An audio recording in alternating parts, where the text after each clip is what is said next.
জয় গুরু। আজকের আমরা এই ভিডিওতে যে টপিক দুটির উপর আলোচনা করতে চলেছি, একটা টপিক হলো আমরা প্রথমে নাম ধ্যান নিয়ে কিছু কথা শুনবো, অর্থাৎ এই নাম ধ্যানের তত্ত্ব সম্বন্ধে কিছু কথা যেগুলি আমাদের খুবই কিন্তু জানার প্রয়োজন। আর এই কথাগুলি শ্রী শ্রী ঠাকুর কিন্তু নিজেই বলেছিলেন। তাই এখান থেকে বুঝতে পারছেন যে আলোচনার মাধ্যমে যে কথাগুলো আপনারা জানতে চলেছেন আজকের ভিডিওতে, সেগুলি কতটাই যে গুরুত্বপূর্ণ হতে চলেছে। আর দ্বিতীয় টপিকে আমরা যেটা শুনবো সেটা হলো এই ভোগ দেওয়ার সময় একটা জিনিস যেন ভুলেও আমরা না করে থাকি, একটা জিনিস সম্বন্ধে যেন খুবই আমরা সচেতন থাকি যখন আমরা ঠাকুরকে ভোগ নিবেদন করব। এটা আমরা অনেক ক্ষেত্রে হয়তো করি না, কিন্তু এটা বিশেষভাবে নজর রাখা প্রয়োজন।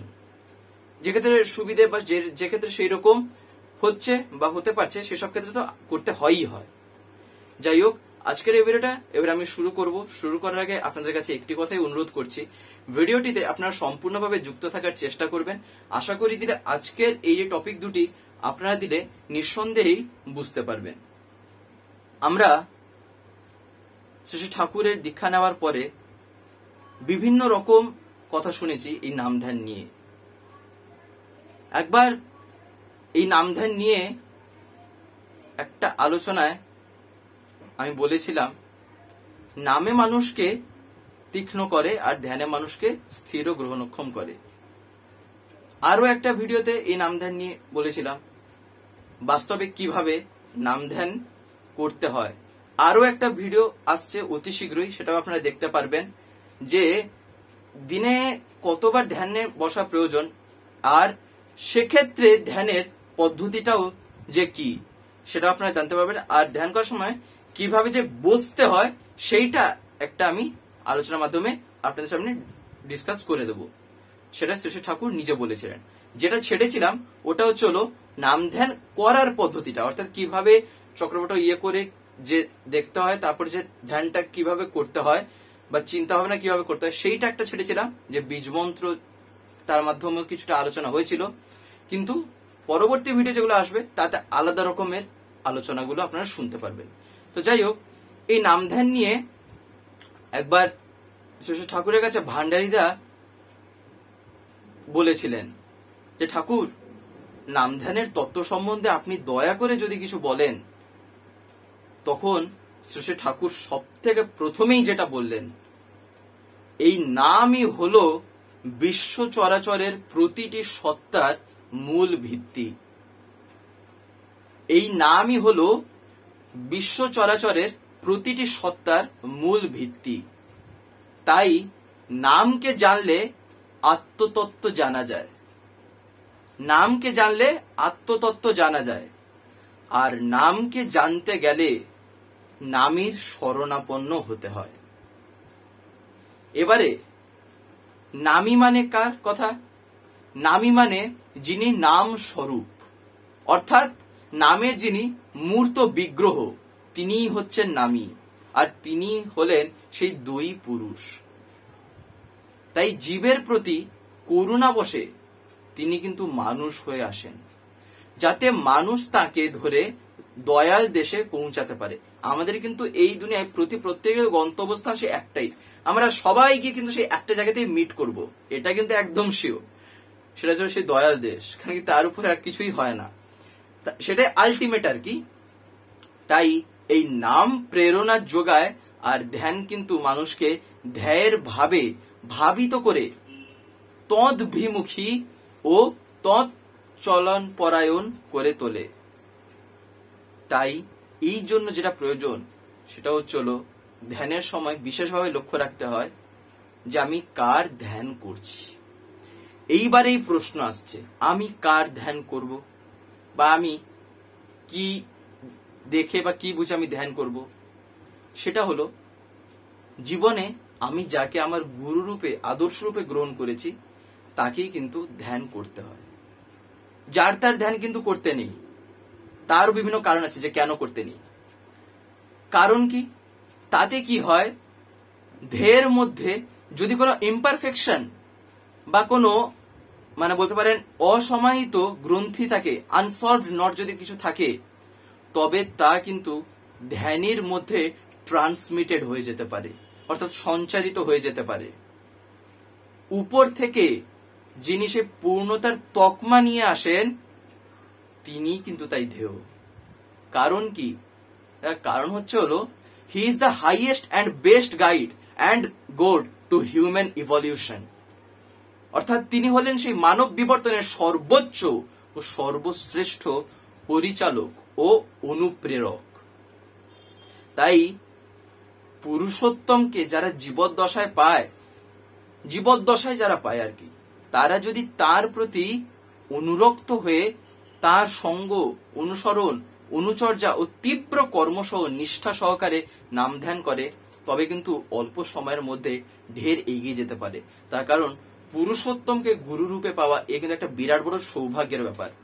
পুরুষোত্তমকে কিন্তু সবাই কিন্তু গুরু রূপে জীবনে মানে পাই না, তার কারণ তার জন্য কর্মফলের প্রয়োজন পড়ে। আস্তে আস্তে সেই জায়গায় একটা সে পৌঁছায়, ফট করে সেই জায়গাটাতে সবাই পৌঁছাতে পারে না। তাই তার অন্তর ধ্যানের পরও তিনি কিন্তু মানুষের ইষ্ট ধ্যেয় হয়ে থাকেন। দেখবেন তাই যারা সেরকম বড় বড় বলতে পারেন সাধক, তাদের কিন্তু আদর্শ সেই রকমই। তাই তারা সেরকম উচ্চ স্তরে গিয়ে পৌঁছাতে পেরেছেন। সেই রকম উচ্চ স্তরে পৌঁছাতে হলে সেই রকম জীবনে আদর্শের প্রয়োজন, সেই রকম জীবনে গুরুর প্রয়োজন, না হলে তো হবে না, তাই না? না হলে হয় না। একবার প্রফুল্লদাস শ্রী ঠাকুরের কাছে জিজ্ঞাসা নিবেদন করেছিলেন, ঠাকুর, নামই ছাড়া অন্য কাউকে ধ্যান করলে কি হয় না? তখন শ্রী ঠাকুর বলেছিলেন যে নামই কিন্তু অভিন্ন। নাম করার সঙ্গে সঙ্গে নামীকে কিন্তু ধ্যান অর্থাৎ চিন্তা করতে হয়। তাতে জপ ও ধ্যান এক ও লক্ষ্যাভিমুখী হয়ে পারস্পরিক ভাবে পরিপূরণী হয়ে ওঠে। তাই নাম ও নামীর সঙ্গে প্রতিটি সত্তার সম্বন্ধ নিত্য ও অবিচ্ছেদ্য। তাই দেখবেন বলা হয় জীব নিত্য কৃষ্ণ দাস। কেন বলে? এই জন্যই তো বলা হয়, আমরা এই জন্যই তো বলে থাকি যে জীবনিত্য কৃষ্ণ দাস, যবে ভুলি গেলা মায়া পিশাচি তার গলায় ভেড়িলা। এটাই হচ্ছিল সেই জীবনিত্য কৃষ্ণ দাস, যার সঙ্গে মানুষের সম্বন্ধ নিত্য নয় এবং যিনি চরম ধামের মালিক নন, তার ধ্যানে মানুষ কিন্তু নিত্য চরম ধামে উপনীত হতে পারে না। তাই ধ্যেয় যদি নামের মূর্ত প্রতীক না হয়ে অন্য কিছু হন, তবে কিন্তু নামের গন্তব্যে যাওয়া যায় না। হয় মাঝপথে গিয়ে থেমে যেতে হবে, না হয় দোটানা অবস্থার সৃষ্টি হবে, একবার এদিক একবার ওদিক, একবার এদিক একবার ওদিক, এইরকমই হবে। তাই জপ্য নাম যার দ্যোতক, তাকেই ধ্যান করতে হয়। নইলে কি হয়? ইন্টিগ্রেটেড ইভলিউশন অর্থাৎ সংহত বিবর্তন ব্যাহত হয় সেক্ষেত্রে। এমনকি সাধকের জীবন ওতে দ্বিধা বিভক্ত হয়ে যেতে পারে। সাধক বলতে মানে যে সেই সাধনাটা করছে সেই এখানে সাধক, যে সেই রকম জিনিস করছে সেই সাধক, তাই না? সেক্ষেত্রে কিন্তু দ্বিধা বিভক্ত হয়ে যেতে পারে। কারণ নাম তাকে দেয় এক প্রেরণা, আর ধ্যান তাকে দেয় আরেক প্রেরণা। নাম আর ধ্যান দুটো জিনিস থেকে দু প্রকার ভাবে আউটপুট কিন্তু বেরিয়ে থাকে। দুটো জিনিস থেকে দু প্রকার ভাবে কিন্তু হয়। নামের আলাদা এফেক্ট পড়ে, ধ্যানের ক্ষেত্রে আবার আলাদা এফেক্ট পড়ে। তাই এসব ক্ষেত্রে নাম যে স্বরূপ সচেতন ঈর্ষিত অধুষ্যিত ব্যক্তিত্বকে সূচিত করে, সেই তাকে ছাড়া অন্যকে তাই ধ্যান করলে নাম ধ্যানের সার্থকতা কিন্তু খুঁজে পাওয়া যায় না। তাই সাধন তপস্যা একটা কিন্তু বিজ্ঞান, সায়েন্স আছে এখানে। আবোল তাবোল যাতা করলে কিন্তু বিবর্তন না হয়, উল্টার ডিভলিউশন হয়ে যায়। এটা কিন্তু মাথায় রাখতে হবে। চালিয়ে যাচ্ছি, ইচ্ছা আছে, ইভলিউশন আসবে, হয়ে গেল ডিভলিউশন, বিবর্তনের জায়গায় অপবর্তন। তাই এই জন্যই দেখা যায় মানে এই নাম ধ্যান নিয়ে বা বলতে পারেন মেডিটেশন নিয়ে যে কেন এত কথা বলা হয়ে থাকে। এই নাম নামই যে অভিন্ন, এই নিয়ে ঠাকুরের বহু কথা আছে। কেন অভিন্ন নাম নামই জানি, এগুলো জানতে হবে, এরকম বহু কথা আছে। আর ঠাকুর ছোটবেলা থেকেই এই নামে এমন ভাবে অভ্যস্ত ছিলেন, তার কাছে এটা একটা নর্মাল ম্যাটার হয়ে দাঁড়িয়েছিল। ঠাকুরকে এইসব জিজ্ঞাসা নিবেদন করা হয়েছে, মানে এমন কিছু কিছু প্রশ্ন আছে শুনলেই মানে ইচ্ছা করবে এইসব কথা জানার জন্য। যেমন ঠাকুর কিভাবে নাম ধ্যান করতেন, ঠাকুর কি ইষ্টভৃতি করতেন, ঠাকুরের ইষ্টকে, এগুলো যেই শুনবে তারা কিন্তু জানতে আগ্রহ করবে। এসব বিভিন্ন কথা আছে। ঠাকুরের ইষ্টকে এর উত্তরও আছে, ঠাকুরের ইষ্টভৃতি তিনি কিভাবে করতেন ইষ্টভৃতি সে নিয়েও কথা আছে। তাই আমরা এই যে জীবনে যে তাকে যে পেয়েছি, এটা কিন্তু তার অহেতুকী দয়াই একমাত্র আমরা তাকে পেয়েছি। ওই যে ঠাকুর বললেন না, পুরুষোত্তমকে গুরু রূপে পাওয়া একটা বিশাল বড় সৌভাগ্যের ব্যাপার। পুরুষোত্তম মানে কি? পুরুষোত্তম মানেই হচ্ছে যিনি সবচাইতে উত্তম পুরুষদের মধ্যে। পুরুষদের মধ্যে বলতে এখানে পুরুষ মহিলা না, এখানে পুরুষোত্তম বলতে যিনি সর্বতভাবে সর্বপ্রকারে যিনি শ্রেষ্ঠ, যিনি সর্বোচ্চ, যিনি সবচাইতে উত্তম, তিনি সেই পুরুষ। তাই তাকে বলা হয় পুরুষোত্তম। এই জন্যই দেখবেন আমরা যখন বলে থাকি ঠাকুরের নাম বা ঠাকুরের যখন বলে থাকি, তখন দেখবেন কিছু কিছু ক্ষেত্রে লেখা থাকে বা বলা হয় যুগ পুরুষোত্তম শ্রী শ্রী ঠাকুর অনুকূল চন্দ্র, এরকম আমরা বলে থাকি। যুগ পুরুষোত্তম, যুগ পুরুষোত্তম বলতে এই যুগের পুরুষোত্তম। তাকে এই যে বিভিন্ন নামে যে ডাকা হয়, এসব নামের বহু কথা আছে। তাকে যে আমরা প্রিয় পরম ডাকি, কেন তিনি প্রিয় পরম জানেন? বহু ঘটনা আছে। আমরা তাকে ডাকি দয়াল, কেন তিনি দয়াল জানেন? কেন তিনি দয়াময়, কেন তিনি সেই সবকিছু অমঙ্গলকে হরণ করে নেন, কেন তিনি নিতে পারেন, তিনি কেন নিতে পারেন, এগুলোও কথা আছে। তাই সবকিছু তখনই সার্থক হবে, সবকিছু তখনই ঠিক হবে যখন আমি সবকিছুতে আমি তাকে আমার ভিতরে জাগ্রত করে তুলব। সবকিছুতে আমি খাচ্ছি, দাচ্ছি, ঘুমাচ্ছি, বাড়ির লোকের সাথে সময় কাটাচ্ছি, বন্ধু বান্ধবের সাথে সময় কাটাচ্ছি, সেখানেও আমি তাকে স্থান দিচ্ছি। আমি যেমন আমার বন্ধুদের সাথে কথা বলি, আমার বন্ধুরা দেখেছি একটু মানে বিভিন্ন রকম কথা বলে, আমি তখন চেষ্টা করি ঠাকুরের কথা তাদের বলার, আর তারা কিন্তু মন দিয়ে শোনে। তার কারণ ঠাকুরের কথাগুলোই এইরকম যে কুই শুনলে একবার মন লেগে গেলে আর ছাড়তে চাইবে না। যে বলছে তারও চাইবে না, যে শুনছে তারও চাইবে না, মনে হয় আরো একটু শুনি, আরো একটু শুনি। এই জিনিসটাই এইরকম। এইরকম এইখানে মধু আছে, সেই মধু যে ঝরছে, এবারে পালাটা আমাদের। কে কতটা নিয়ে সে মধুটা নিয়ে সে তার বাড়ি ফিরবে। বৃষ্টি পড়েই যাচ্ছে, পড়েই যাচ্ছে, দেখতে হবে আমি কতটা সেই বৃষ্টির জলটাকে ধারণ করে রাখতে পারছি আমার ফিউচারের কাজের জন্য, সেই জলটা আমার এমনি কাজে লাগবে সেই জন্য। তাই এবারে এক্ষেত্রে আবার বহু রকম কথা হয়। অতিরিক্ত চালাকি কি, দেখা গেল আমি এমন একটা বালতি নিলাম যার নিচে ফুটো আছে, এমন একটা বালতি নিলাম যার নিচে ফুটো আছে, সেই বালতি নিয়ে যদি যে বৃষ্টি পড়ছে আমি যদি জল যদি ধরে রাখতে চাই, জল কি ধরে থাকবে সে বালতিতে? জল তো নিচ দিক দিয়ে পড়ে যাবে টপ টপ করে, তাহলে তাদের জল ধরে থাকবে না। সেই রকম আমাদের জীবনটাও ঠিক সেরকম, যেখানে যেখানে সেরকম সেই ফুটো আছে, সেই ফুটোগুলোকে কিন্তু বন্ধ করতে হবে আস্তে আস্তে, না হলে একদিক দিয়ে ঢুকে আরেক দিক দিয়ে কিন্তু বেরিয়ে যাবে। অর্থাৎ একদিক দিয়ে তাকে আমি যেমন বুঝছি অনুভব করছি, আর এক দিক দিয়ে সেরকম ভাবে আবার বেরিয়ে যাচ্ছে। অর্থাৎ বারে বারে হয়তো দেখা যাবে জীবনে অনুতাপ করতে হচ্ছে, কিন্তু ঠাকুর কি বললেন? অনুতাপ করো, নজর রেখো যাতে পুনরায় অনুতপ্ত হতে না হয়। কিন্তু আমরা কি করে থাকি? আমরা বুঝি ভুল করেছি, ঠাকুরের কাছে ক্ষমা প্রার্থনা চাইলে ঠাকুর ক্ষমা করে দেবেন। কেন? তিনি কি আমার নাকি যে বারবার চাইলে ক্ষমা করে দেবেন? নিজেই ভাবি না। কেন ঠাকুর বলছেন কেন তুমি সদা সর্বদা আগে হয়ে যাচ্ছ, আগে কেন হাল ছেড়ে দিয়ে বসছো? আগে চেষ্টা করবে নিজে কিভাবে সবকিছু সমাধান করার, সব সময় যদি খোঁজো এটা খোঁজো ওটা খোঁজো, তাহলে এই মস্তিষ্কটা পরমপিতা কি করতে দিয়েছেন? কেন তিনি এই নাম ধ্যান দিলেন? বারে বারে বলছেন যে করার জন্য, আচার্যদেব যে বলছেন, কেন? সদা সর্বদা কি সেখানে মানে সব সময় তাকিয়ে করার জন্য না, যাতে তার গুণাবলীটা আমার ভিতরেও ফুটে ওঠে, সেইটা হওয়ার জন্য তিনি দিয়েছেন। যাতে তার কথাগুলি আমি চরিত্রগত করে আমি আমার ভিতরে ঠাকুরত্ব জাগ্রত করতে পারি, সেই জন্য তিনি দিয়েছেন। তিনি দিয়েছেন আমার মঙ্গলের জন্য, তার মঙ্গলের জন্য না। সেই যে দয়াল দেশ, এই দয়াল দেশ নিয়ে কিন্তু বহু কথা আছে।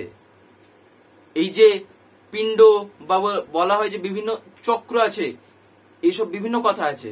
দয়াল দেশের যে বিভিন্ন স্তর, এসব ভেদ করে কোথায় যে গন্তব্য, এগুলো নিয়ে বহু কথা আছে। তাই কত কথা বলা যাবে, তাই না? বলে বলে শেষ নেই। আরো আমি ভিডিও আনার চেষ্টা করছি এই মৃত্যু নিয়ে। কিভাবে বুঝবো পরের বারে জন্মতে আমি আবার কি মানুষ হয়ে আসবো? কিভাবে বুঝবো আমি? তার কয়েকটা লক্ষণ আছে। যদি দেখবেন এই লক্ষণ এই জীবনে আছে, 100% গ্যারেন্টি পরের বারে আবার মানুষ রূপে আসতে হবে। ঠাকুরই বলছেন যদি এইসব জিনিস এবারে যদি না আমি করতে পারি, কন্ট্রোলে না যদি আনতে পারি, আবার আমাকে এই বদ্ধ জীবের আকার হয়ে আবার আমায় এখানে আসতে হবে। আমরা এই যে আলোচনাগুলো শুনছি বা দেখছি, একটা জিনিস লক্ষ্য রাখা দরকার, আমরা কি প্রত্যেকদিন এই ভিডিওগুলো পাই এই স্বস্তিতীর্থ থেকে বা চ্যানেল থেকে?